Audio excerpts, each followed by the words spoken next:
Hello friends, कैसे हैं? आशा करता हूँ बहुत अच्छे होंगे। और आज हम लोग करने वाले हैं आरआरबी ग्रुप डी। ठीक है, आरआरबी ग्रुप डी का जो है किस तरीके से जो आप लोगों के एग्जाम हॉल में पेपर आता है, सेम टू सेम उसी तरीके से हमने यहाँ पे सिंपल मॉडल पेपर बना दिया है। और इससे जो है अलग आपको एग्जाम हॉल में एक भी प्रश्न देखने को नहीं मिलेगा। ठीक है, डिट्टो प्रश्न आपको सेम टू सेम इसी तरीके से मिलेगा। और जिस तरीके से आपके एग्जाम हॉल में जैसे साइंस के 25 प्रश्न देखने को मिलेगा, तो यहाँ पे भी 25 ठो प्रश्न मिलेगा। रीजनिंग के जो है 30 ठो प्रश्न आपके एग्जाम हॉल में, तो यहाँ पे भी 30 ठो। और जीके के 20 ठो प्रश्न आपके एग्जाम हॉल में पूछेगा, तो यहाँ पे भी 20 ठो मैंने रखा हुआ है। और बचा हुआ आपके कौन है? तो बचा हुआ मैथ का प्रश्न आपके 25 ठो, तो 25 ठो यहाँ पे मैथ के प्रश्न भी देखने को मिलेंगे। तो डिट्टो जो है सिंपल पेपर जिस तरीके से आपके एग्जाम हॉल में प्रश्न पूछे जाते हैं, वैसा मैंने जो है यहाँ पे पेपर बनाया हुआ है। और आप देख सकते हैं कि किस तरीके से आपके एग्जाम हॉल में प्रश्न पूछे जाते हैं। ठीक है, तो चलिएगा यहाँ पे जो है हम लोग ज़्यादा टाइम नहीं लेंगे। और जो भी मेरे दोस्त इस क्लास को लाइक नहीं किए हैं, तो प्लीज़ आप लोगों से रिक्वेस्ट है कि इस वीडियो को लाइक कर दीजिएगा, क्योंकि इस क्लास को बनाने में बहुत ज़्यादा मेहनत लगा हुआ है। ठीक है, क्योंकि हर एक सब्जेक्ट से जो है आपके प्रश्नों को मैंने चुन चुन के रखा हुआ है, जो आपके एग्जाम हॉल में 100% चांस है आने का। ठीक है, तो बेहतर तरीके से बताने की कोशिश करेंगे। पहले जो है साइंस के प्रश्नों को सॉल्व करते हैं। कह रहा है कि वर्षा की बूंदे की जो है गोलाकार आकृति किसके कारण होती है? जो वर्षा की बूंदे होती हैं वो गोलाकार होती हैं क्यों? ये पूछा गया है। तो आपका उत्तर आएगा पृष्ठीय तनाव के कारण होता है, ऑप्शन नंबर सी। नेक्स्ट प्रश्न देखिएगा, आप लोगों के सामने आ चुका है। क्या कह रहा है आपका अगला प्रश्न? आपका अगला प्रश्न कह रहा है स्कॉर्बिक रोग किसकी कमी से होता है? अब ये बताइएगा, बहुत बार एग्जाम हॉल में पूछा गया है, वीवीआई प्रश्न है, नोट कर लीजिएगा। ठीक है, जो भी प्रश्न आपके जो है एग्जाम हॉल में काफी बार पूछे गए हैं, वो आपको याद रखना है। तो इसको जो है आप लोगों को विटामिन सी को जो है स्कॉर्बिक रोग के नाम से जाना जाता है। तो ऑप्शन नंबर जो है सी आपको याद रखना है। सी की कमी से स्कॉर्बिक रोग होता है। ऑप्शन नंबर तीसरा क्वेश्चन देखिए।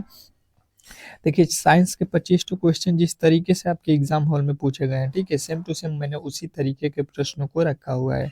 तो आप लोग अच्छे तरीके से कोशिश करेंगे कि ये टेस्ट हो रहा है। ठीक है, और अगर आपने इन सारे प्रश्नों को आपने उत्तर दे दिया, तो बहुत बेहतर आपका जो है यहाँ पे तैयारी माना जाएगा। तो आपको कोशिश करना है कि इस टेस्ट में, जैसे तीसरा प्रश्न है, तो तीसरे का उत्तर बताइए, ए हो रहा है कि बी हो रहा है कि सी हो रहा है कि डी हो रहा है। इस तरीके से कमेंट बॉक्स में आपको हर एक प्रश्न के उत्तर देना है जो आपको आ रहा है। ठीक है, जो भी आए, गलत हो सही हो उससे मतलब नहीं है, आपने कोशिश तो किया। कोशिश करना बहुत बड़ी बात है। ठीक है, तो कोशिश कीजिए हर एक प्रश्न का उत्तर देने के लिए। अभी इसके बाद से जो है आपके रीजनिंग, जीके, जीएस और मैथ भी है। मानव शरीर का जो है सामान्य तापमान कितना होता है? तो ये मैंने पहले भी बताया हुआ है क्लास में कि बहुत इंपॉर्टेंट है। तो ये आपका कितना होता है?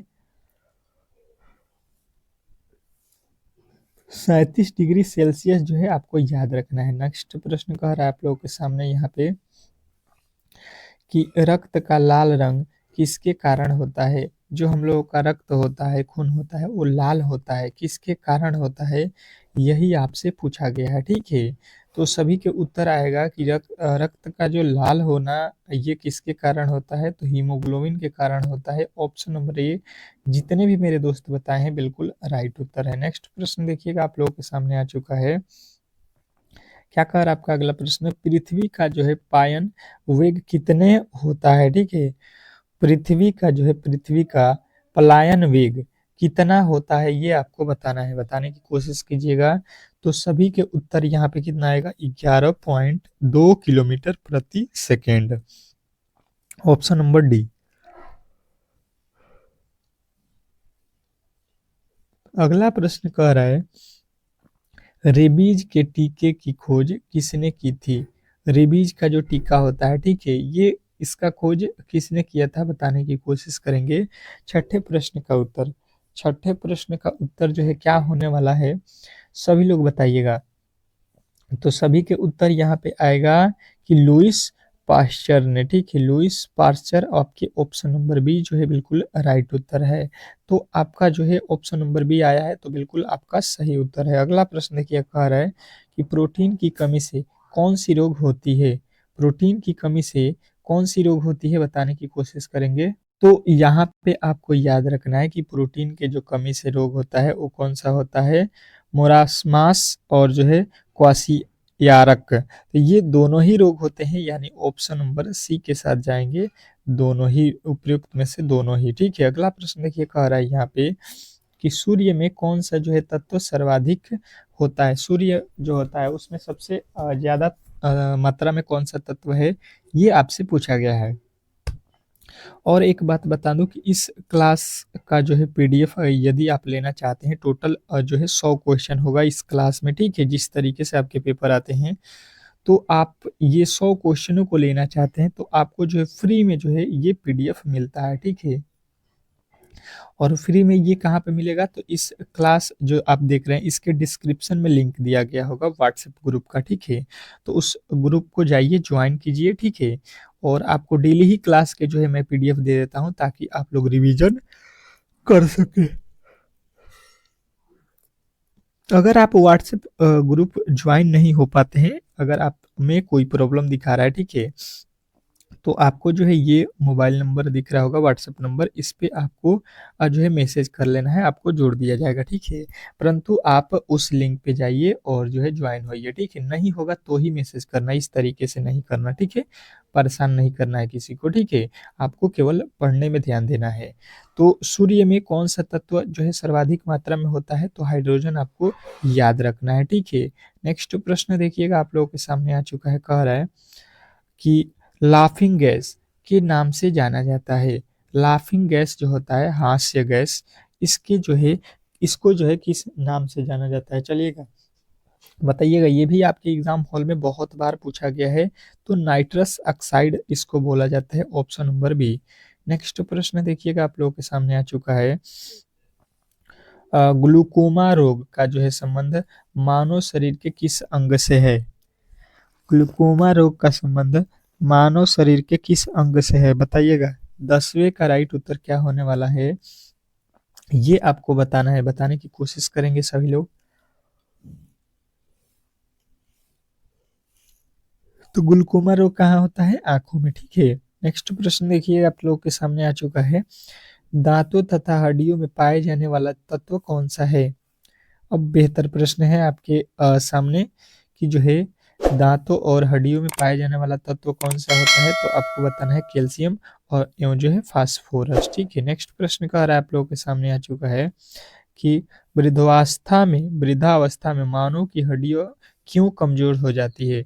जो वृद्धावस्था है उसमें जो है मानव शरीर की जो हड्डियां होती हैं वो कमजोर हो जाती हैं, क्यों? क्योंकि कैल्शियम की कमी हो जाती है, ठीक है। हड्डियों में क्या होती है, कैल्शियम की कमी। नेक्स्ट प्रश्न देखिएगा, आप लोगों के सामने आ चुका है। लैंप की बत्ती में तेल किसके कारण ऊपर चढ़ता है? जो लैंप का बत्ती होता है तो उसमें तेल नीचे रहता है और बत्ती उसमें डालकर और उसको जलाया जाता है। तेल तो ऊपर की तरफ जाके बत्ती में जलता है, तो किसके कारण होता है, तो ये आपको याद रखना है, कैसियस केसी केस्कीय घटना के कारण होता है, ठीक है। नेक्स्ट प्रश्न देखिएगा, आप लोगों के सामने आ चुका है। कौन सा पदार्थ नाभिकीय रिएक्टर में मंदक का जो है काम करता है, बताइएगा कि कौन सा पदार्थ जो है नाभिकीय रिएक्टर में मंदक का कार्य करता है, तो आपका राइट उत्तर बनेगा यहाँ पे भारी जल, ठीक है। ऑप्शन नंबर सी जो है इस प्रश्न का राइट उत्तर होगा। अगला प्रश्न कह रहा है कि सर्वप्रथम मानव ने किस धातु का जो है उपयोग किया? सबसे पहले जो मानव जाति है ये सबसे पहले किस धातु का उपयोग किया था, ये आपसे प्रश्न पूछना चाह रहा है। तो आपका जो उत्तर बनेगा, ये कौन से धातु का उपयोग किया था, तो तांबे धातु का, ऑप्शन नंबर बी बिल्कुल आपका राइट उत्तर होगा, ठीक है। तो आशा करता हूँ कि ये आप लोग बेहतर तरीके से याद भी करते चलते होंगे, और जिनको भी जो प्रश्न नहीं याद है, ठीक है, उसको नोट नोट जो है जरूर करना है, ठीक है। नोट कहीं पे भी आपको कर लेना है, इसीलिए तो मैंने आपको पीडीएफ भी दिया हुआ है, ठीक है, रिवीजन के लिए। और आपको नोट भी कर लेना है ताकि बेहतर आपका जो है तैयारी रहे। अगला कह रहा है, कौन विद्युत का सबसे अच्छा चालक है? विद्युत का सबसे चालक, इसमें जो है सबसे अच्छा चालक कौन है, ये आपको बताना है। तो आपको हमेशा याद रखना है चांदी जो है विद्युत का सबसे अच्छा चालक होता है। ये कई बार आपके एग्जाम हॉल में प्रश्न पूछा गया है, ठीक है। नेक्स्ट प्रश्न, अगला प्रश्न देखिए, कह रहा है आप लोगों के सामने कि सोडियम धातु को किसमें डुबो कर दिया जाता है, मतलब डुबो कर रखा जाता है, ये प्रश्न है आपके सामने। सोडियम धातु को किसमें डुबो कर रखा जाता है, तो आपके राइट उत्तर बनेगा कि ये जो है किरोसिन तेल में डुबो कर रखा जाता है, नहीं तो ये हवा के साथ रिएक्शन करके जल जाएगा, ठीक है। ये भी आपको ध्यान रखना है। अगला प्रश्न कह रहा है कि सूर्य पर ऊर्जा का निर्माण होता है, सूर्य पर जो है ऊर्जा का निर्माण कैसे होता है, ये आपको बताना है। तो सूर्य पर जो है ऊर्जा का निर्माण आपसे जब भी पूछा जाए तो आपको भी बताना है नाभिकीय संलयन द्वारा होता है, ठीक है। ऑप्शन नंबर यानी कि बी बिल्कुल राइट उत्तर है, अगर आपने बताया हो तो, ठीक है। नेक्स्ट प्रश्न देखिए आप लोगों के सामने आ चुका है कि दूध प्रोटीन को पचाने वाला जो है एंजाइम कौन है, दूध प्रोटीन के एंजाइम को जो है पचाने वाला तत्व एंजाइम कौन है, सॉरी, दूध प्रोटीन को पचाने वाला एंजाइम का नाम बताना है। तो आपका राइट उत्तर क्या बनेगा, ये होता है रेनिन, ठीक है। रेनिन जो है आपके राइट उत्तर होगा। नेक्स्ट प्रश्न, अगला प्रश्न क्या कह रहा है आपके सामने कि जो है यहाँ पे देखिएगा, मानव शरीर में पाचन का अधिकांश भाग किस अंग में जो है संपन्न होता है, तो ये जो है आपके किस अंग में संपन्न होता है, छोटी आंत में। ऑप्शन नंबर सी जो है इस प्रश्न का राइट उत्तर होगा। अगला प्रश्न कह रहा है कि एक बैरल में कितने लीटर होते हैं, एक बैरल जो होता है वो कितने लीटर के बराबर होता है, ये प्रश्न आपसे पूछा गया है। तो याद रखिएगा कि एक बैरल बराबर 159 लीटर होता है, ऑप्शन नंबर ए। नेक्स्ट प्रश्न देखिएगा आप लोगों के सामने आ चुका है, कह रहा है कि पित्त जमा कहाँ होता है, पित्त जो है ये कहाँ पे जमा होता है। अब बताइएगा 22 नंबर प्रश्न का सही उत्तर क्या होने वाला है, तो पित्त जो है पित्ताशय में जमा होता है, ऑप्शन नंबर ए। अगला प्रश्न कह रहा है कि लार के पाचन में सहायक होता है, लार जो होता है उसके पाचन में सहायक होता है, कौन सहायक होता है ये आपको बताना है। तो लार के पाचन में जो है स्टार्च जो है सहायक होता है, ऑप्शन नंबर बी। नेक्स्ट प्रश्न देखिएगा, कह रहा है कि श्यानता की जो है इकाई क्या है, श्यानता की जो है इकाई क्या है। देखिए एसआई यूनिट से जो है आपको प्रश्न 100% है कि हर एक शिफ्ट में एक तो पूछा जाएगा, तो टोटल एसआई मात्रक आपको याद होना चाहिए, ठीक है। तो ये जो है प्लवाइज जो है आपके राइट उत्तर हो जाएगा। नेक्स्ट प्रश्न कह रहा है कि टिबिया नामक हड्डी किसमें पाई जाती है, टिबिया नामक हड्डी जो है किसमें पाई जाती है, तो आपके उत्तर बनेगा यहाँ पे टांग में, ठीक है। ये कहाँ पे होती है, टांग में, ऑप्शन नंबर सी बिल्कुल आपका राइट उत्तर हो जाएगा। अब चलते हैं हम लोग यहाँ पे अगले सब्जेक्ट की ओर। यहाँ पे जो है आपने 25 अपना साइंस के प्रश्न को कंप्लीट किया, और बताइएगा कि आपने साइंस में कितने प्रश्नों को सॉल्व किया है, ठीक है।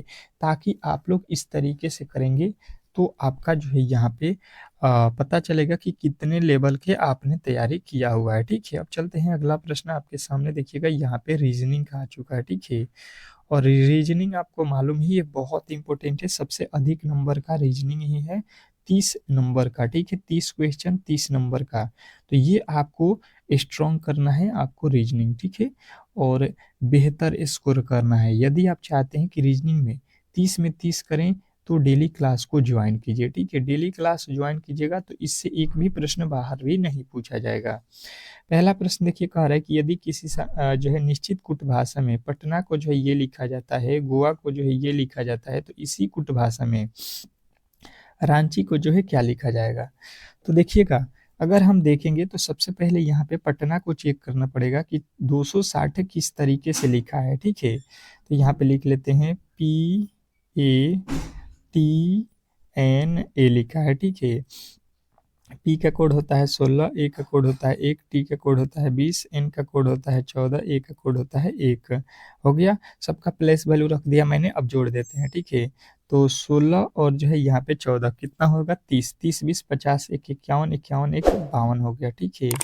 अब जो है 52 में क्या करेंगे कि यहाँ पे 260 हो, तो यहाँ पे देखिए अंकों को यहाँ पे काउंट करते हैं, तो 5 ठो अंक है पटना में, ठीक है। तो 5 से गुणा कर देंगे, पटना में 5 अक्षर लिखे गए हैं इसीलिए 5 से गुणा करेंगे। ये 0 हो जाएगा, 5 5 25 एक 26 हो गया, बिल्कुल आपका जो है यहाँ पे दिया गया है। अब जो है देखिए उसी प्रकार गोवा लिखा गया है, ठीक है, तो गोवा में भी चेक कर लेते हैं। जी का होता है 7, ओ का होता है 15, ए का होता है 1, ये 7 22 एक 23 हो गया, ठीक है। और 23 में कितने अक्षर से गुणा करेंगे, यहाँ पे देखिए गोवा में 3 अक्षर है तो 3 से, तो 23 तिया 69, बिल्कुल आपको यहाँ पे दिख रहा होगा, ठीक है। तो लॉजिक जो है आपको पता चल गया, तो सेम टू सेम वही लॉजिक रांची में लगा देना है, RANCHI, ठीक है। तो अब देखिए यहाँ पे क्या बनेगा, आर का कोड 18, ए का कोड 1, एन का कोड 14 और सी का कोड 3, एच का कोड 8 और जो है आई का कोड 9 हो गया। जोड़ लीजिए, 9 8 17, 17 3 20, 20 14 34, 34 1 35, 35 18, 35 18 कितना हो जाएगा, तो 8 5 13 के 3 हो जाएगा, 3 4 5 हो गया, ठीक है, 53 हो गया। अब 53 में कितने अक्षर से गुणा करना है, यहाँ पे देखिए 2 2 4 2 6 से गुणा करना है, तो 36 18 के 8 हो गया। और यहाँ पे जो है इकाई का अंक 8 आना चाहिए, ठीक है, तो यानी कि आ जाएगा 318, बिल्कुल आपका राइट उत्तर ऑप्शन नंबर डी। तो आशा करता हूँ कि ये प्रश्न भी आपको बेहतर तरीके से समझ में आ गया होगा। नेक्स्ट प्रश्न की ओर चलते हैं, और अगला प्रश्न आपके सामने है। क्या कह रहा है आपका अगला प्रश्न, रीजनिंग का दूसरा प्रश्न। देखिए हर एक प्रश्न को मैंने पहले भी बता दिया है कि कभी भी आप मेरे क्लास में आए तो कभी भी जो है आपको देखना नहीं है वीडियो, इस इन प्रश्नों को जवाब देते रहना है, ठीक है, तो ही बेहतर स्कोर आप लोग एग्जाम हॉल में कर सकते हैं, नहीं तो बेहतर स्कोर नहीं कर पाइएगा, ठीक है। तो अब देखिए यहाँ पे क्या कह रहा है कि 4 शब्द दिए गए हैं, जिनमें से दो जो जिनमें से 3 किसी तरीके से समान है, जबकि एक असंगत है। असंगत का जो है चयन करना है। बताइएगा कि इसमें जो है असंगत कौन है। चलिएगा बताने की कोशिश करेंगे कि यहाँ पे 4 ऑप्शन है, ठीक है।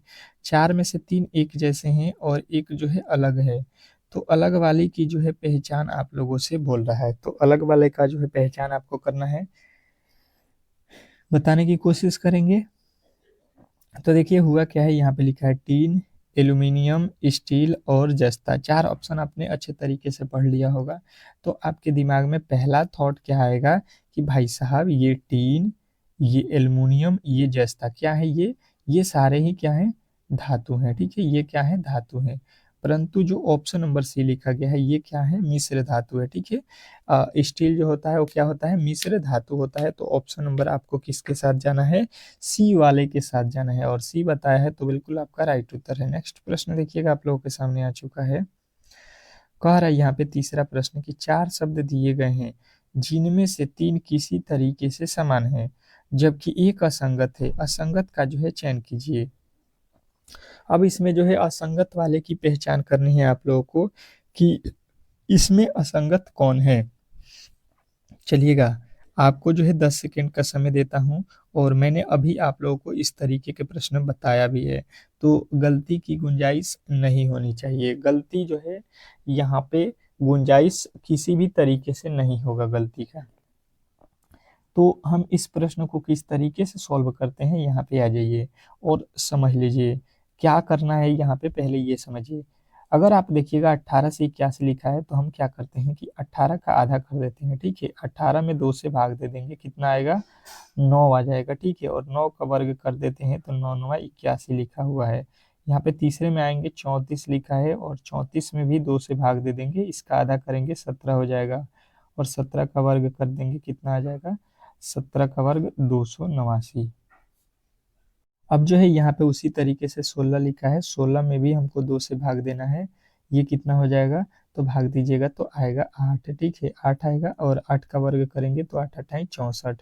उसी प्रकार 26 लिखा है, 26 का जो है आधा करेंगे, कितना हो जाएगा, 26 का आधा मतलब 2 से भाग दे देंगे, 13 हो गया, 13 का वर्ग कितना होता है, 169, ठीक है।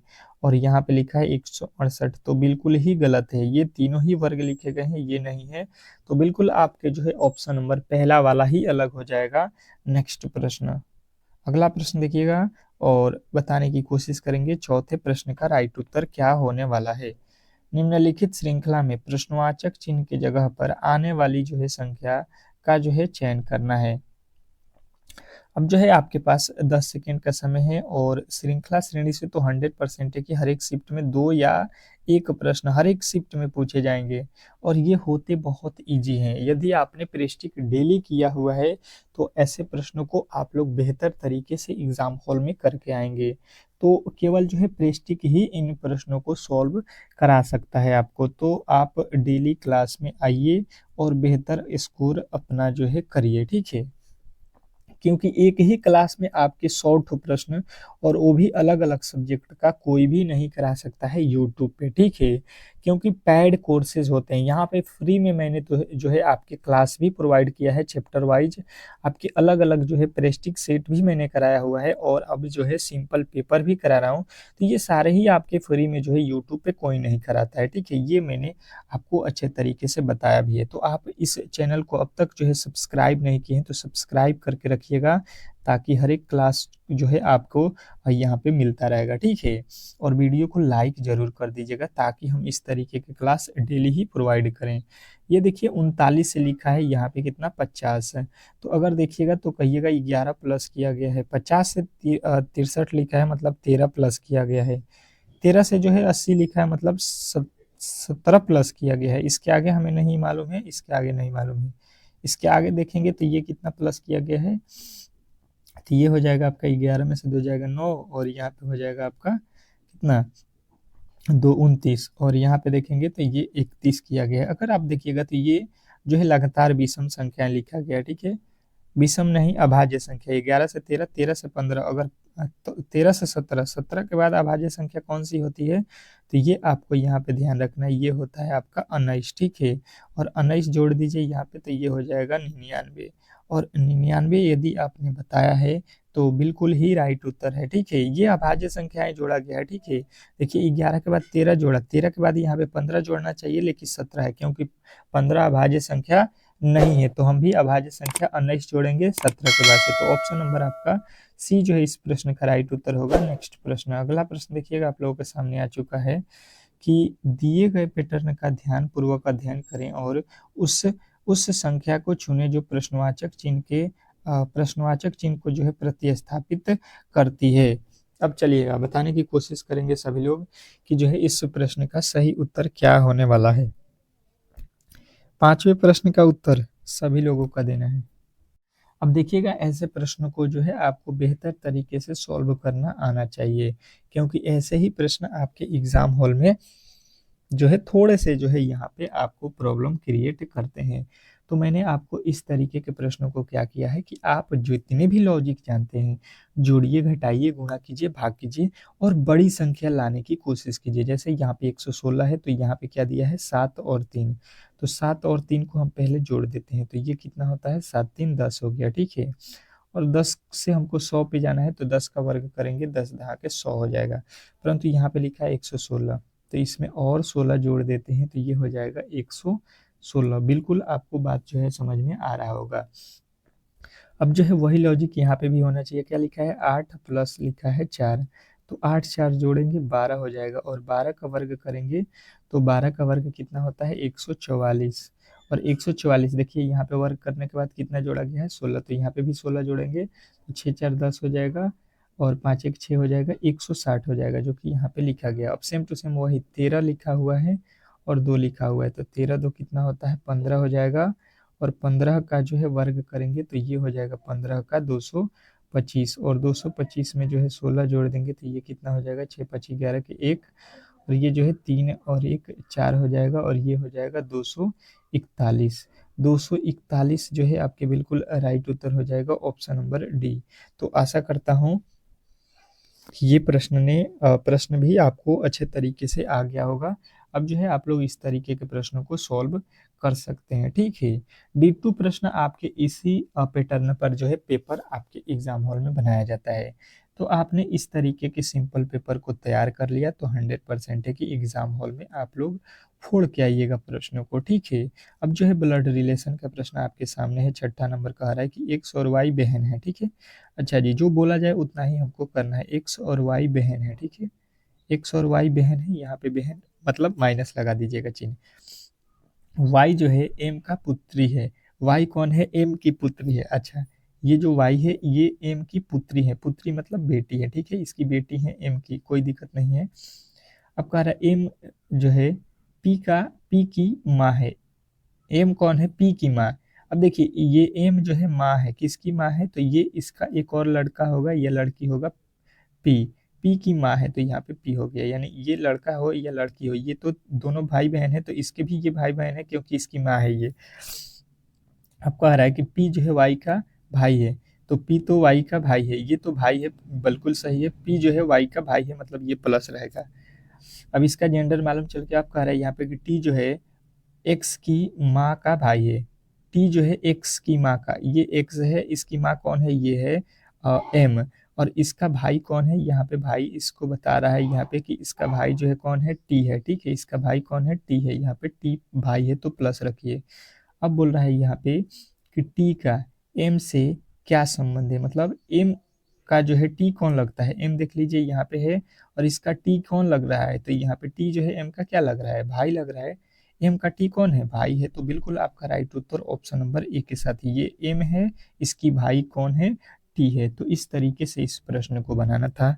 आशा करता हूँ कि आपने इस प्रश्न को बेहतर तरीके से समझ लिया होगा। नेक्स्ट प्रश्न देखिएगा आप लोगों के सामने आ चुका है कि दी गई जो है श्रेणियों के बीच सर्वश्रेष्ठ संबंध को जो है दर्शाने वाले वेन आरेख का जो है चयन करना है। अब वेन आरेख आपको बताना है किसके किसके बीच में, तो ग्रामवासी, गरीब व्यक्ति और पुरुष के बीच में। और मैंने वेन डायग्राम के प्रश्न आपको बहुत अच्छे तरीके से डेली ही क्लास में बताया हुआ है, तो 10 सेकंड तो बहुत ज़्यादा वेन डायग्राम के प्रश्न के लिए हो जाते हैं। तो अब तक जो भी मेरे दोस्त जो है पहले से क्लास कर रहे होंगे वो तो बता दिए होंगे इसका उत्तर। अब देखिए जो नहीं डेली क्लास कर रहे हैं उनके लिए ये ग्रामवासी हो गए, ठीक है, और यहाँ पे गरीब व्यक्ति, तो देखिए सभी ग्रामवासी गरीब नहीं होती हैं, लेकिन कुछ गांव के व्यक्ति क्या होते हैं, गरीब होते हैं, तो इस तरीके से हो जाएगा। और पुरुष, तो देखिए कुछ ग्रामवासी और कुछ गरीब पुरुष ये होते हैं, ठीक है, मतलब गरीब भी कुछ क्या होते हैं, पुरुष होते हैं, और कुछ जो है यहाँ पे ग्रामवासी भी क्या होते हैं, पुरुष होते हैं। गांव में रहने वाले सभी महिलाएं तो नहीं होंगी, पुरुष भी होते हैं, तो कुछ पुरुष रहेंगे और कुछ यहाँ पे कुछ कुछ का नियम लगेगा, यानी ऑप्शन नंबर सी आपका बिल्कुल राइट उत्तर होगा। नेक्स्ट प्रश्न देखिएगा आप लोगों के सामने आ चुका है, ये जो है कथन और निष्कर्ष के प्रश्न है। कह रहा है कथन कि सभी माल राजा हैं, दूसरा कथन कह रहा है कि कोई भी राजा हिटलर नहीं है। अब जो है कथन को पहले ध्यान पूर्वक हमें पढ़ना होता है, फिर इसका जो है निष्कर्ष देखते हैं कि सही हो रहा है या नहीं हो रहा है। तो बताइए 10 सेकंड के समय जो आपके पास है उसका सही इस्तेमाल कीजिए और इस प्रश्न का राइट उत्तर बताइए, बताने की कोशिश करेंगे सभी लोग। तो यहाँ पे देखिए सबसे पहले बोला क्या गया है, यहाँ पे जितने भी आपके माल हैं, ठीक है, यहाँ पे माल बोला गया है, ये सभी क्या है, राजा हैं, ठीक है, तो ये राजा के अंदर आ जाएंगे, यहाँ पे आर से लिख देता हूँ। अब कह रहा है कोई भी राजा हिटलर नहीं है, तो राजा और हिटलर में कोई भी संबंध नहीं है, ये हिटलर अलग रहेगा, ये राजा अलग रहेगा, ठीक है। इस तरीके से इसका जो है आपको फ्रेम बना लेना है वेन डायग्राम। अब जो है इसी के आधार पे आप इस प्रश्न के निष्कर्षण को देख सकते हैं। पहला कह रहा है कि कोई भी माल हिटलर नहीं है, तो देखिए ये माल का हिस्सा है और ये हिटलर का हिस्सा है, किसी तरीके से दोनों में संबंध है, कहिएगा बिल्कुल नहीं है, ये सही बात बोल रहा है कि किसी तरीके से इन दोनों में संबंध नहीं है। दूसरा देखिएगा कह रहा है कि सभी राजा माल हैं, जितने भी राजा हैं, ये राजा जितने भी हैं ये सभी जो है माल है, तो कहिएगा बिल्कुल नहीं है, ये बिल्कुल उल्टा बोल रहा है, जितना भी माल है वो क्या है, सभी राजा है, ठीक है। तो इस तरीके से बोलता तो ये बिल्कुल सही होता, तो ये गलत है, यानी कि केवल निष्कर्ष कौन सही है, आपका ऑप्शन नंबर सी के साथ जाइएगा, केवल निष्कर्ष एक सही है। नेक्स्ट प्रश्न की ओर चलते हैं और अगला प्रश्न आपके सामने है। अब देखिएगा क्या कह रहा है आपका अगला प्रश्न, कि यहाँ पे जो है VWXYZ एक जो है पंक्ति में उत्तर की ओर मुँह करके बैठे हैं। अच्छा जी, 5 व्यक्ति हैं और पांचों ही उत्तर की तरफ मुँह करके बैठे हैं। अब बोल रहा है कि V और X के बीच W है और Y जो है Z के बाईं ओर है, जेड का जो है सिरे पर एक्स पंक्ति के केंद्र में बैठा है, तो एक्स के बाईं ओर जो है दाईं ओर कौन सा अक्षर होगा ये आपको बताना है। अब बताने की कोशिश करना है सभी लोगों को। प्रश्न का जो है टाइमिंग स्टार्ट हो चुका है 10 सेकंड सॉल्व करने का। बताइए अभी जो है आपके जीके के भी प्रश्न बाकी हैं और जो है मैथ के, तो ये अभी आप लोगों को अच्छे तरीके से क्लास में बने रहना है, ठीक है। और क्लास को अच्छे तरीके से देखना है, समझना है और D2 प्रश्न जो है आपको एग्जाम हॉल में देखने को मिलेगा। तो ये उत्तर की तरफ बैठे हैं, यानी कि मैंने आपको दिशा भी बताया हुआ है पहले अच्छे तरीके से, तो दिशा आपको अच्छे तरीके से मालूम है। ऊपर की तरफ उत्तर होता है 1, ये 2 व्यक्ति हो गए, ये 3 व्यक्ति हो गए, ये 4 और ये आपके 5 व्यक्ति उत्तर की तरफ बैठे हुए हैं। उत्तर ऊपर ही होता है, ठीक है। उत्तर की दिशा ऊपर की तरफ होती है, तो ये उत्तर हो गया। अब बोल रहा है यहाँ पे कि भी जो है एक्स और डब्ल्यू के बीच में बैठा है। भी जो है, भी मान लीजिए यहाँ पे है तो एक्स और डब्ल्यू के बीच में बैठा है।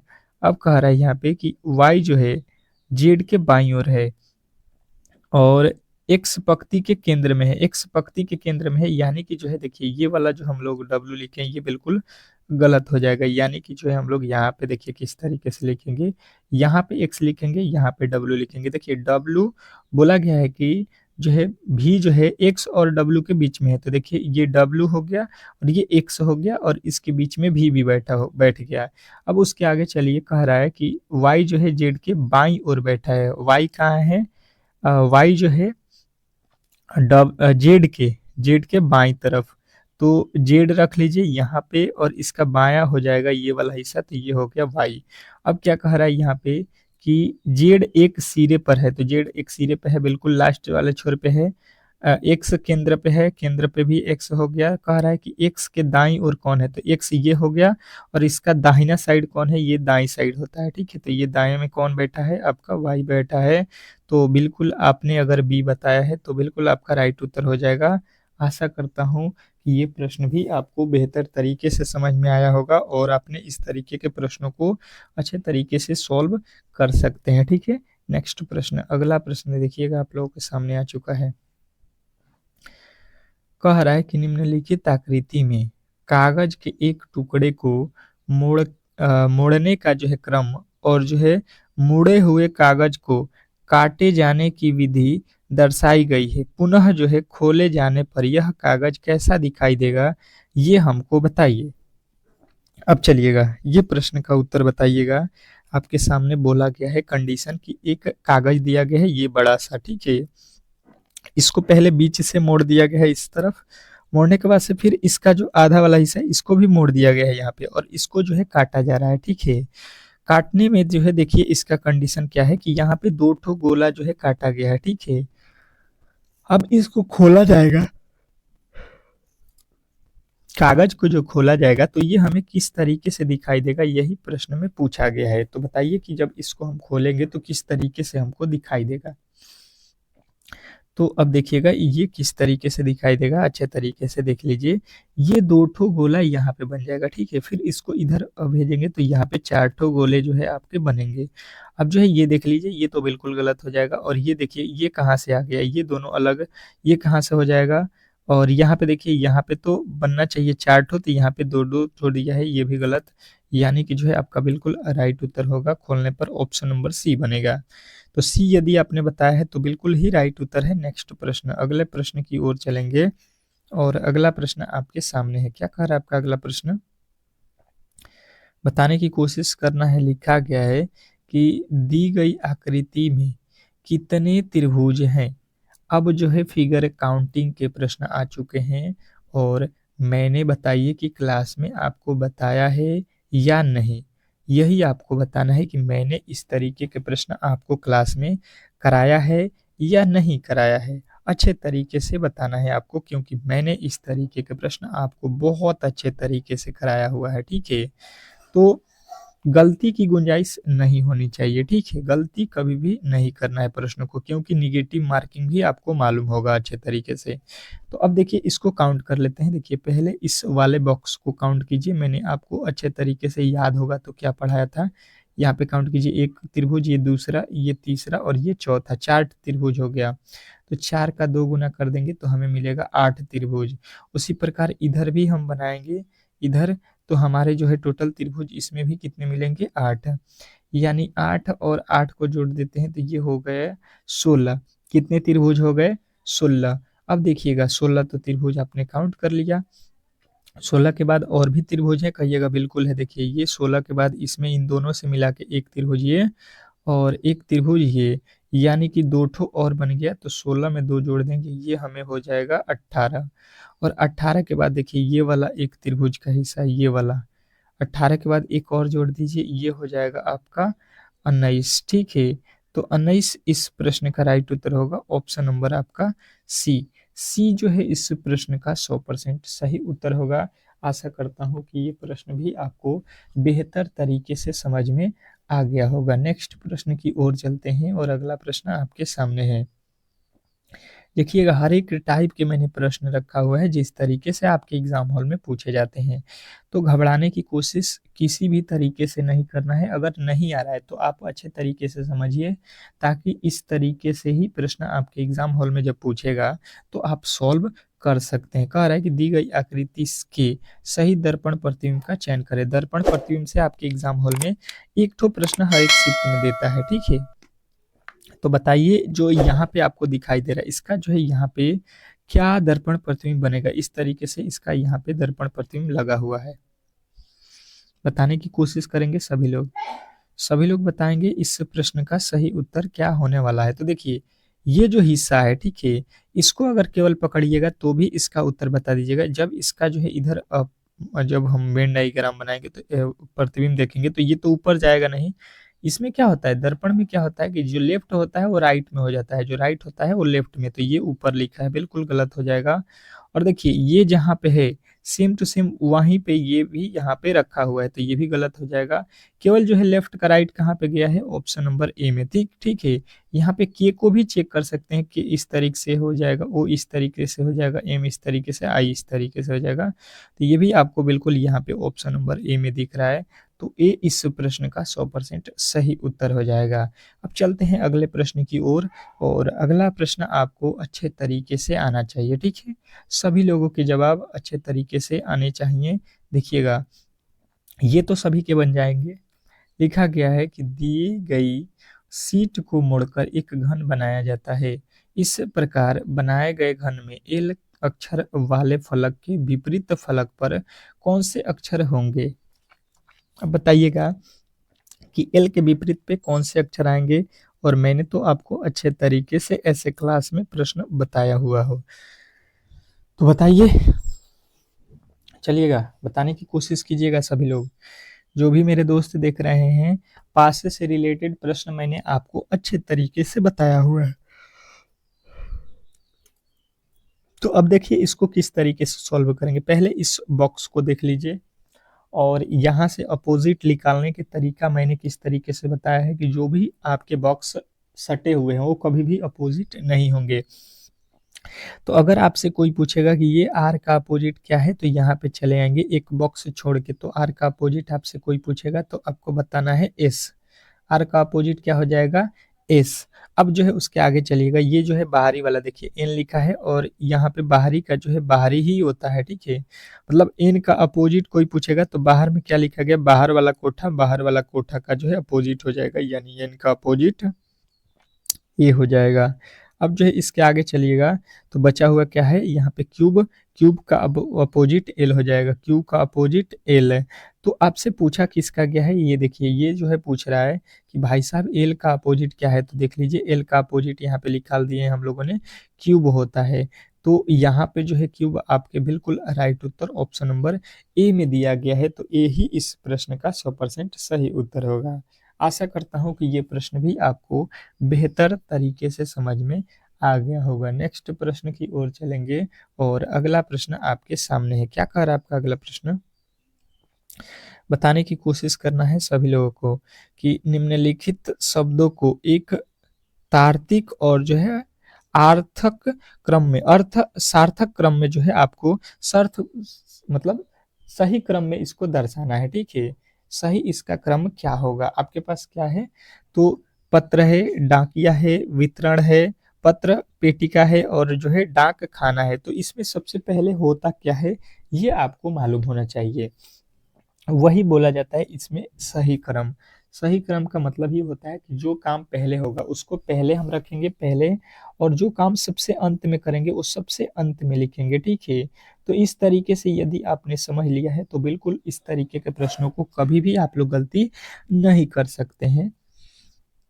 तो देखिए सबसे पहले इन चारों ही पांचों ऑप्शनों में से हम सबसे पहले क्या करते हैं, पत्र को रखते हैं, ठीक है। पहले पत्र ही लेंगे, और पत्र को लेने के बाद से क्या करेंगे, इसको कहाँ पे जाएंगे, पोस्ट बॉक्स में जाएंगे। पत्र को लेके ही पोस्ट बॉक्स में जाते हैं, यानी कि पत्र पेटिका में जाते हैं, पेटिका में। उसके बाद से क्या करते हैं, तो इसको जो है डाक खाना में जो है रखते हैं, ठीक है। डाक खाना में हो जाएगा। डाक खाना के बाद से इसको क्या करेगा, डाकिया आएगा यहाँ पे, डाकिया यानी कि 2 हो जाएगा, और आने के बाद वो क्या करेगा, वितरण कर देगा, यानी 3। उसके बाद से वितरण सबसे लास्ट में होगा इसका। तो ऑप्शन नंबर ए में दिया गया है 1 4 5 3 2, तो यही इसका जो है सही उत्तर हो जाएगा। नेक्स्ट प्रश्न देखिएगा आप लोगों के सामने आ चुका है, और अगला प्रश्न देखिए क्या कह रहा है। निम्नलिखित समीकरण को संतुलित करने के लिए किन दो संख्याओं को आपस में बदलना चाहिए। कौन से दो संख्याएं हैं जिनको हम आपस में बदल दें तो ये जो समीकरण दिया गया है बिल्कुल सही हो जाएगा।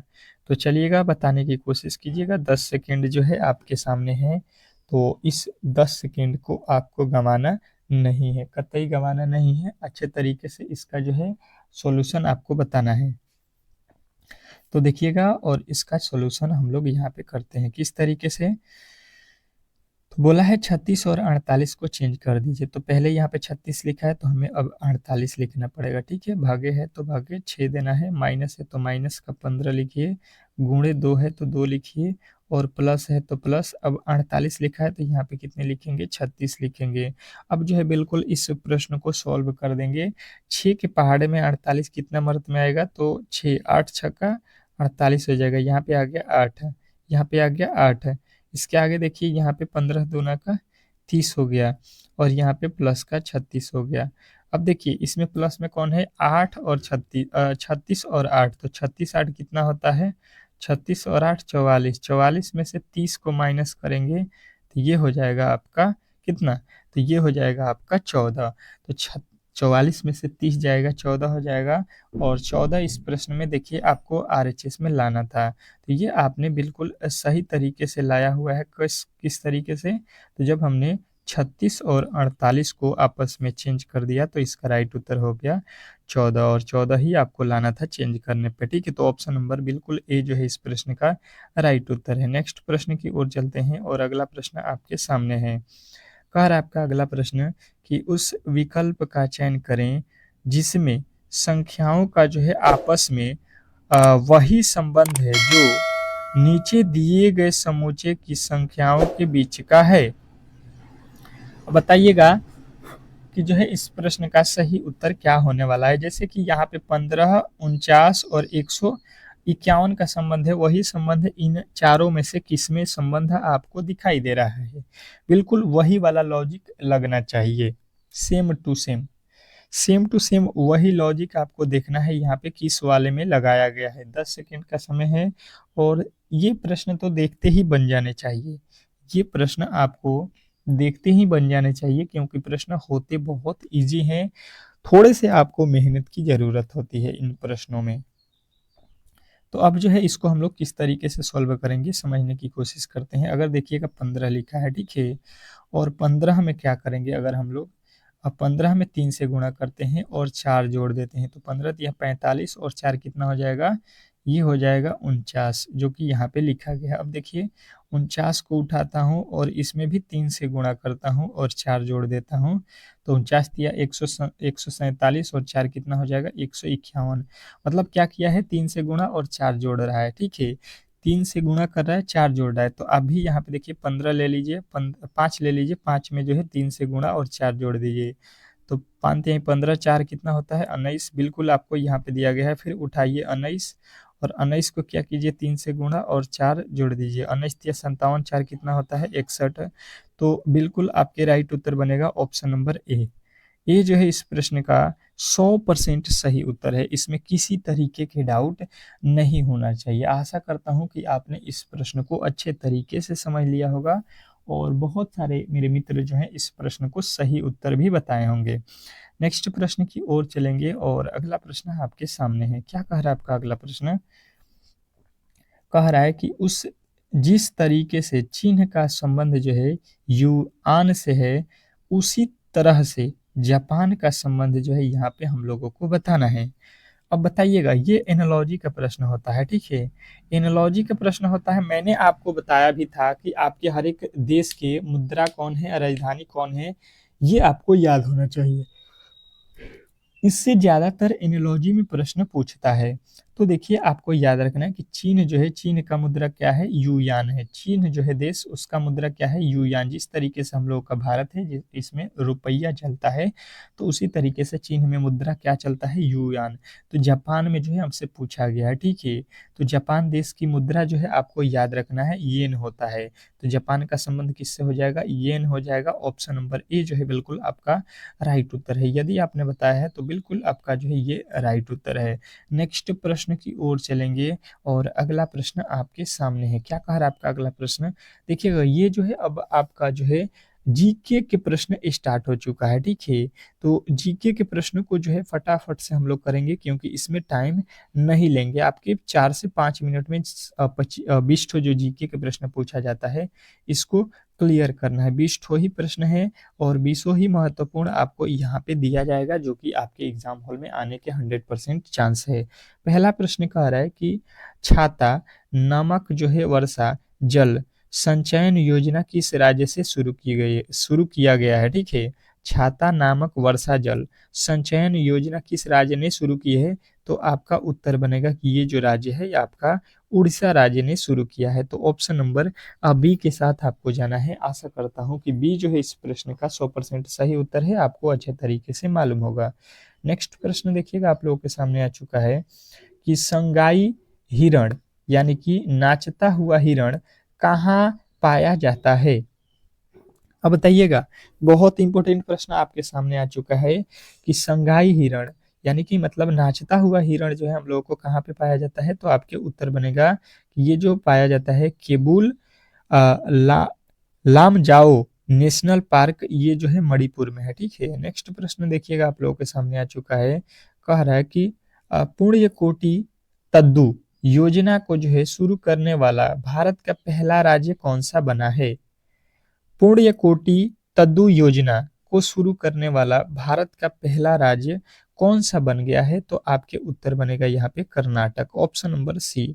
ऑप्शन नंबर सी यदि आपने बताया है तो बिल्कुल इस प्रश्न का राइट उत्तर है। नेक्स्ट प्रश्न कह रहा है यहाँ पे कि संविधान के किस अनुच्छेद में लोकसभा में अनुसूचित जाति और जो है जनजाति के लिए आरक्षण के बारे में बताया गया है? बताइएगा यहाँ पे कि संविधान के किस अनुच्छेद में लोकसभा में अनुसूचित जाति और जनजाति के आरक्षण के बारे में बताया गया है? तो आपका राइट उत्तर यहाँ पे क्या बनेगा? तो आप कहिएगा ये जो है अनुच्छेद 330 में बताया गया है। ऑप्शन नंबर आपका सी जो है इस प्रश्न का राइट उत्तर है। अगला प्रश्न कह रहा है कि जो है 1970 में भारत का जो है पहला राष्ट्रीय उद्यान हैली राष्ट्रीय उद्यान का जो है नाम बदलकर क्या कर दिया गया? तो देखिए, आपको यहाँ से ये भी याद होना चाहिए कि भारत का पहला राष्ट्रीय उद्यान क्या है। तो ये तो सभी लोग बताएंगे, जिम कार्बेट। तो इसका पहले नाम आपको यानी कि याद रखना है, ये क्या होता है? हैली राष्ट्रीय उद्यान था, ठीक है। इसी को बदलकर क्या रखा गया? Jim Corbett. तो आप इससे भी आप लोग थोड़े से लॉजिक पकड़ सकते थे। नेक्स्ट प्रश्न कह रहा है कि राजघाट किसका जो है समाधि स्थल है?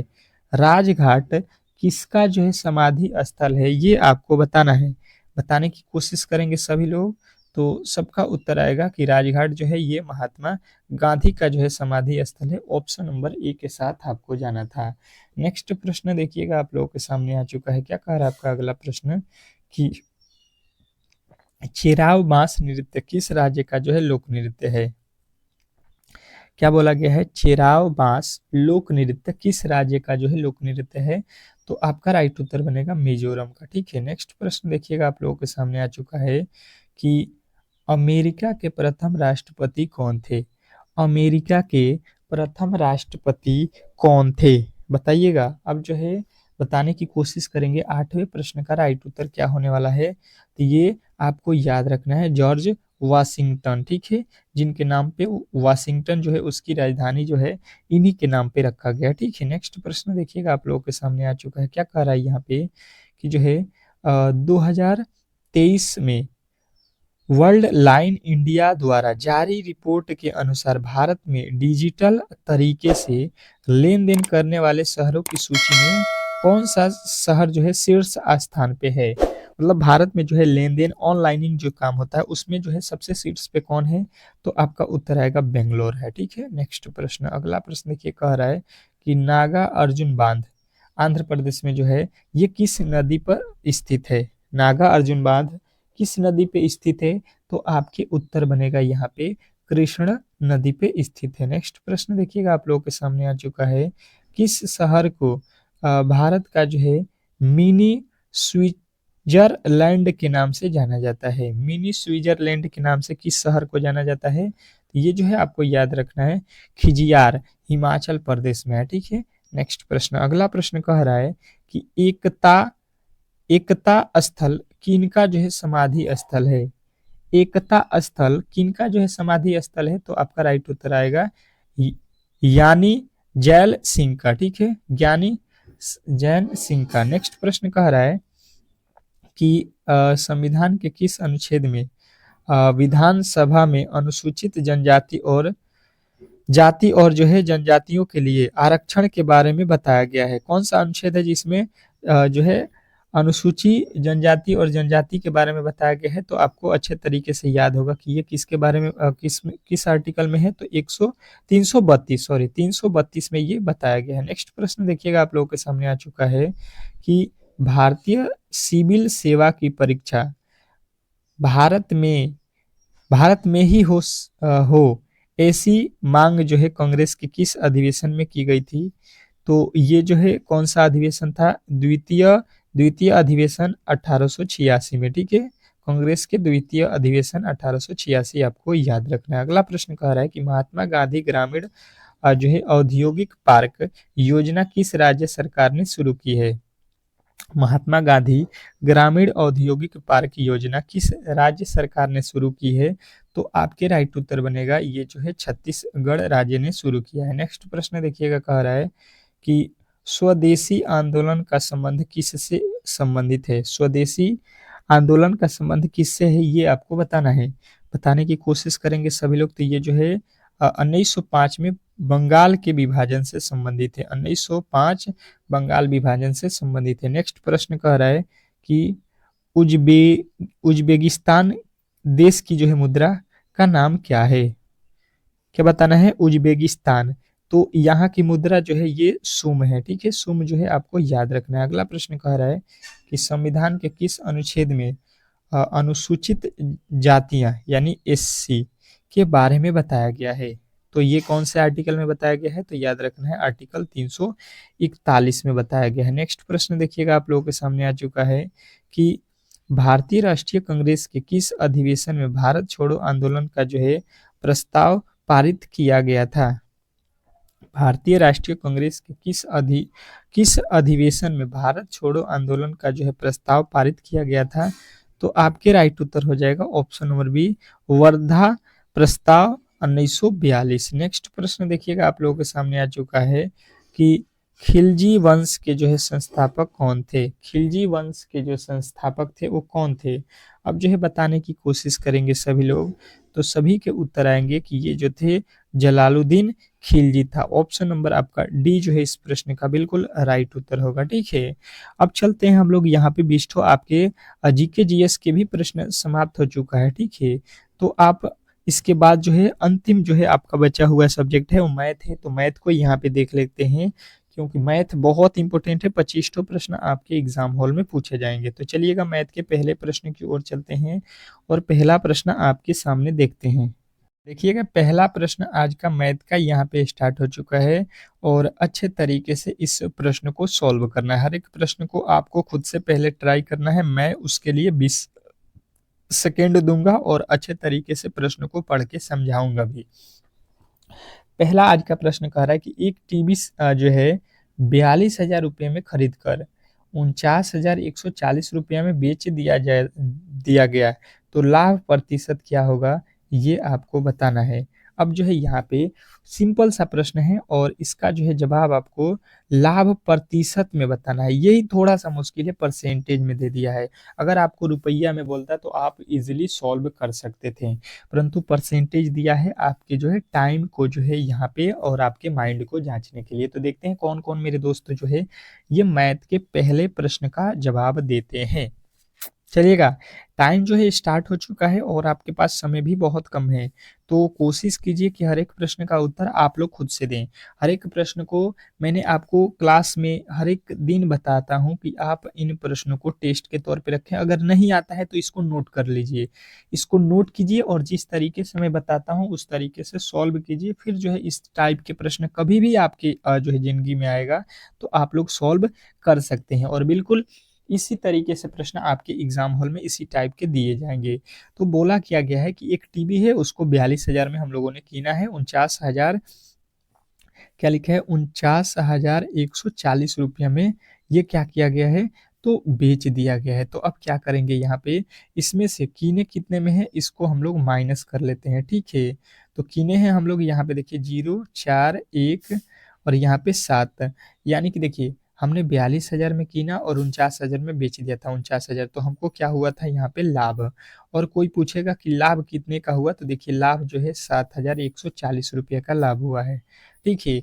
ये लेकिन रुपया में हमें याद है, ये जो है प्रतिशत लाभ में बताना है, ये कौन सा है, केवल लाभ हम लोगों को यहाँ पे निकाला गया है। अब जो है लाभ प्रतिशत निकालना है, तो इसके लिए देखिए हमें कितने रुपये के लाभ हुआ है, तो 7,140 रुपये का कितने पे लाभ हुआ है, तो देखिए हमारे पास कितने रुपया था, कितने में किने हैं, क्रय मूल्य पर लाभ होता है तो 42,000 और परसेंटेज निकालने के लिए गुणा 100 से कर देंगे, ठीक है। 100 से गुणा करेंगे तो ये 2 जीरो से ये 2 जीरो कट जाएगा, ये 1 जीरो बचा हुआ है, इससे ये भी कट गया, यानी तीनों ही जीरो इसके कट गए हैं। अब क्या है, 42 और 700 कितना है, 714 है, तो ये 7 के पहाड़े में 7 छक्का 42, ये 7 के पहाड़े में 7 एकम में 7 और 7 दूना 14, ये 6 के पहाड़े में फिर से कट जाएगा कितना, 6 एकम में 6 और यहाँ पे हो गया 4, 6 सत्ते 42। देखिएगा कितने परसेंट का लाभ हुआ है, तो आप कहिएगा, बिल्कुल आपका राइट उत्तर जो बन रहा है वो 17% बन रहा है। तो यही आपका जो है उत्तर होगा ऑप्शन नंबर बी। और आशा करता हूँ कि ये एक सिंपल सा प्रश्न आप लोग कह सकते हैं और आपने इस प्रश्न को अच्छे तरीके से सॉल्व भी कर लिया होगा। जिन्होंने भी नहीं किया है तो अच्छे तरीके से आप समझ गए होंगे कि पहले लाभ निकालना है, रुपया में कितने का लाभ हुआ है और उसी को जो है आपको परसेंटेज में निकाल देना है, बस आपका सिंपल सा प्रश्न सॉल्व हो जाएगा। नेक्स्ट प्रश्न देखिएगा आप लोगों के सामने आ चुका है। क्या कह रहा है आपका अगला प्रश्न कि जो है 2 वर्ष पहले एक परिवार के 8 सदस्यों की औसत आयु 20 वर्ष थी।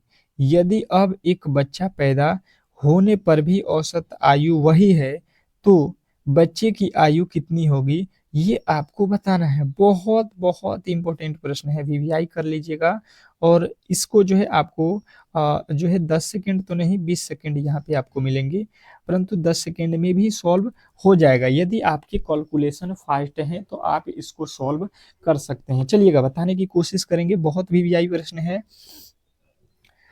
इस प्रश्न का सही उत्तर क्या होने वाला है, बताने की कोशिश करेंगे सभी लोग। देखिए प्रश्न में बोला क्या गया है, पहले उसको देख लेते हैं। 2 वर्ष पहले की बात है, एक परिवार के 8 सदस्यों की जो है औसत आयु 20 वर्ष थी। अच्छा जी, अगर हम देखेंगे तो यहाँ पे जो है औसत आयु 20 थी, तो अगर 8 सदस्य हैं और इनकी औसत आयु 20 है, तो 20 से गुणा करेंगे तो टोटल इनका योग कितना हो जाएगा, 160 हो जाएगा, ठीक है। अब क्या बोल रहा है कि 2 वर्ष पहले की ये बात है, 2 वर्ष पहले की ये बात थी कि इतना थी। अब 2 वर्ष बाद जो है अब बात ये हो रहा है कि यदि अब जो है एक बच्चा पैदा हो गया, 2 साल बाद जो है एक बच्चा पैदा हो गया, तो यहाँ पे कितने हो जाएँगे लोग, 9 हो जाएँगे और इनका औसत बोल रहा है कि उतना ही है। उतना ही मतलब औसत पहले कितना था 20, अभी भी 20 है, तो ये अगर हम जोड़ देंगे गुणा कर देंगे तो इस समय औसत कितना हो जाएगा, 9 दूना का 18 हो जाएगा, ठीक है। 9 दूना का 18 हो गया, तो कह रहा है कि बच्चे की आयु कितनी होगी, ये आपको बताना है। बच्चे की आयु जो है इस समय कितनी है, ये आपको जो है यहाँ पे बताना है। तो अब देखिएगा यहाँ पे समझने की कोशिश करेंगे, ये कब का है, ये 2 वर्ष पहले का है और ये कब का है, आज का है।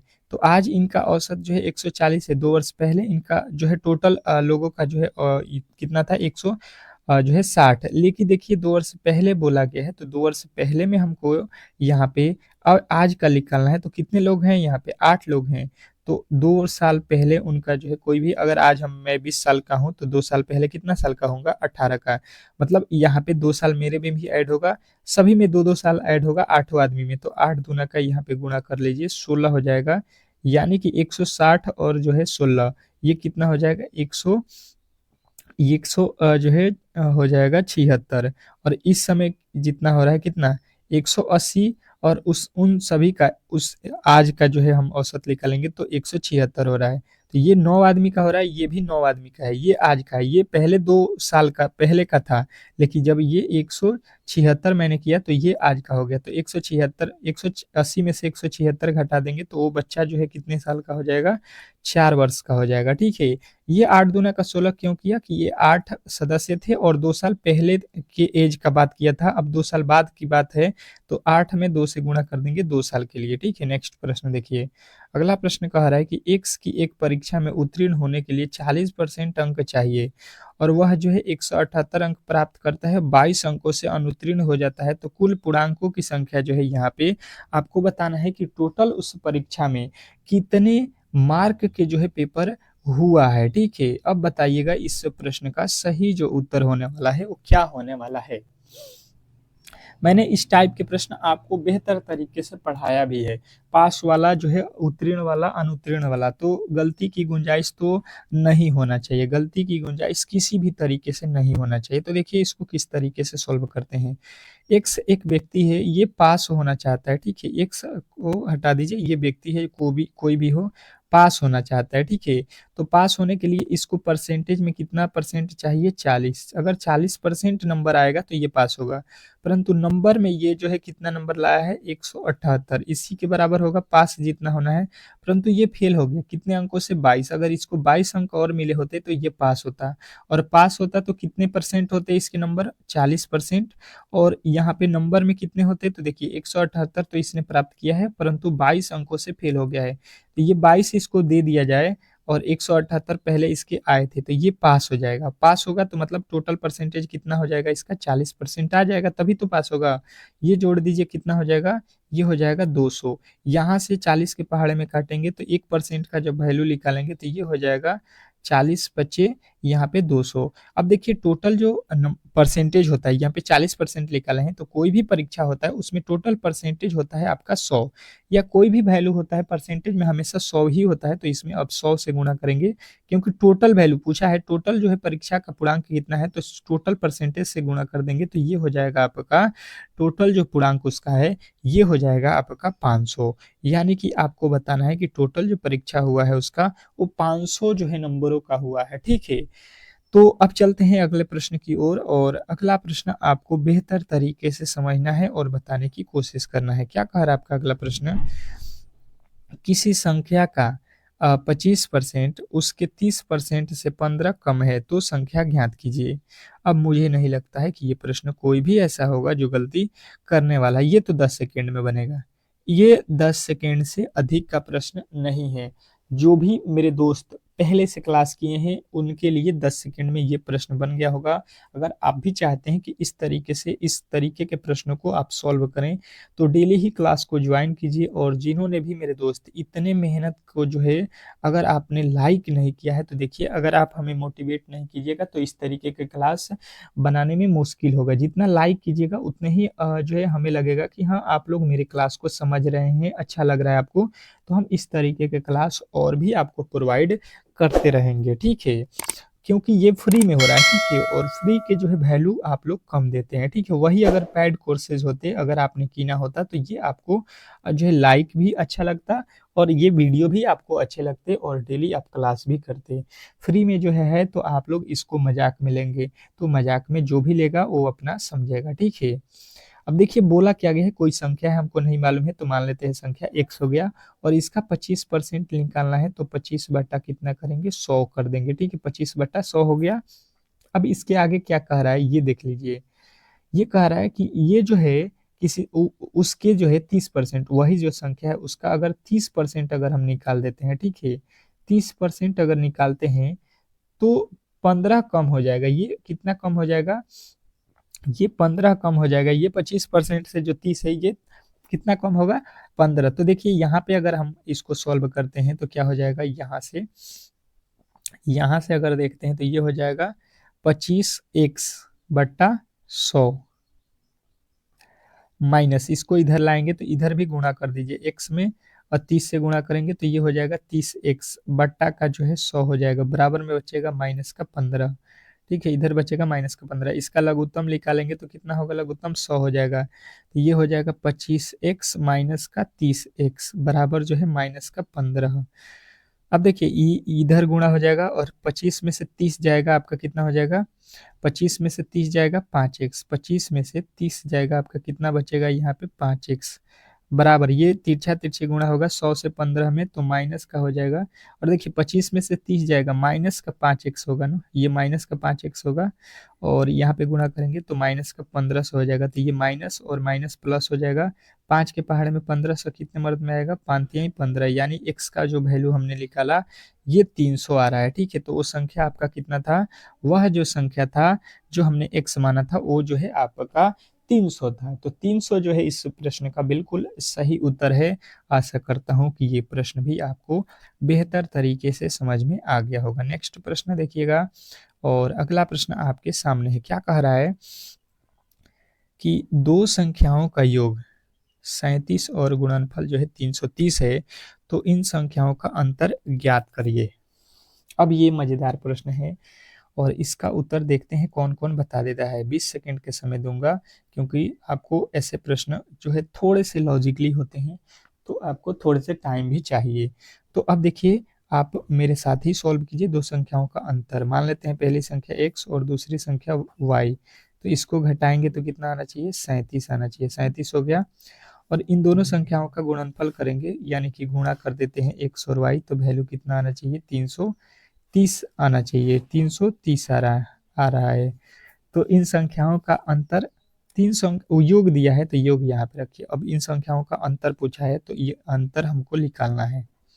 अब इसको क्या करेंगे? ये समीकरण फर्स्ट हो जाएगा और ये सेकेंड हो गया। ठीक है, यहाँ से क्या कीजिए? x का वैल्यू निकाल लीजिए या y का। x का निकालेंगे तो 330 बट्टा हो जाएगा y। ठीक है, अब यही जो है यहाँ पे x के स्थान पे रख देंगे हम लोग। 330 बट्टा y, 330 बट्टा y, यहाँ पे क्या हो जाएगा? 330 बट्टा y प्लस के y, और बराबर में कितना था? 37 था, तो 37 रखेंगे। बस इसी को सॉल्व करेंगे, लघुत्तम निकालेंगे, y हो जाएगा 330 हो जाएगा प्लस का y² हो जाएगा, बराबर में कितना आ जाएगा? 37। अब ये तिरछा तिरछी इधर गुणा हो जाएगा, तो आपका क्या बनेगा? 330 प्लस का y² और बराबर में 37y। अब इसको जो है सॉल्व कर लीजिए। अब इसी को सॉल्व कर लीजिए।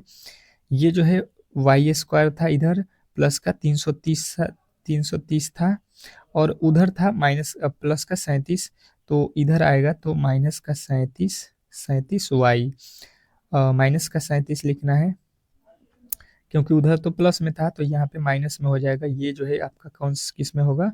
माइनस में होगा। ठीक है, तो बस अब इसी को जो है ऐसा कीजिए, एक 330 को कि 37 में टूट जाए, तो 330 को यहाँ पे फैक्टर कीजिए। किससे कटेगा? ये 11 से। 11 11 3 33, 30 हो गया। फिर किससे कटेगा? ये